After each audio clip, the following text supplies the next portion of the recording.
देवी को प्रणाम। मित्रों, व्यूअर्स और सब्सक्राइबर्स को नमस्कार। तो हमने एजुकेशन के ऊपर लेक्चर शुरू किया हुआ है, जिसके अंदर हम दो लेक्चर दे चुके हैं। आज एजुकेशन भृगुनंदी नाड़ी में एजुकेशन के ऊपर ही आज थर्ड लेक्चर दिया जा रहा है। तो आगे ये कि अगर कोई ग्रह बृहस्पति से चतुर्थ भाव में स्थित हो तो जातक को उस ग्रह से संबंधित शिक्षा प्राप्त होगी। If any planet occupies fourth house from Jupiter, native will have education related to that planet. गुरु से चतुर्थ भाव का स्वामी जिस राशि में स्थित होगा, अगर उसमें कोई प्लेनेट नहीं है चतुर्भाव में, तो चतुर्थ भाव का स्वामी जिस राशि में स्थित होगा उससे संबंधित शिक्षा प्राप्त होगी।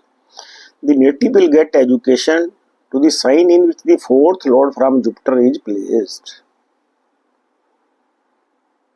नेटिव जातक को उन ग्रहों से संबंधित शिक्षा प्राप्त होगी जिनके साथ चतुर्थ बृहस्पति से युति कर रहा है। Native will get education related to the planets with which the fourth lord from Jupiter is conjoint.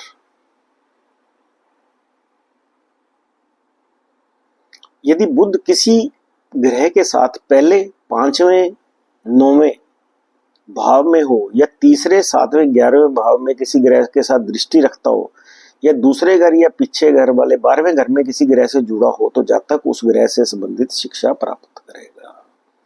If Mercury is conjoint with any planets in first 5 9 3 7 11 2 12 the native will get education related to that planet.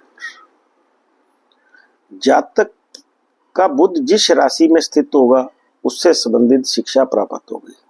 The native will have education related to the zodiac sign in which the Mercury is placed.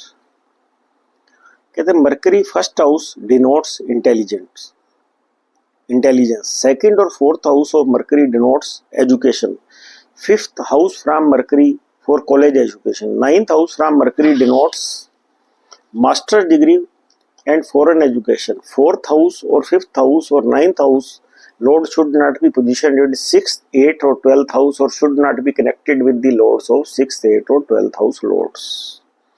बुध प्रथम भाव बुद्धि को दर्शाता है। बुध का दूसरा या चौथा भाव शिक्षा को दर्शाता है। काले शिक्षा के लिए बुध से पंचम भाव, बुध से नवम भाव मास्टर डिग्री और विदेशी शिक्षा को दर्शाता है। चतुर्थ भाव या पंचम भाव या नवम भाव के स्वामी को छठे 8वें या 12वें में नहीं होना चाहिए या छठे 8वें 12वें के लॉर्ड के साथ संबंधियों के साथ नहीं होना चाहिए।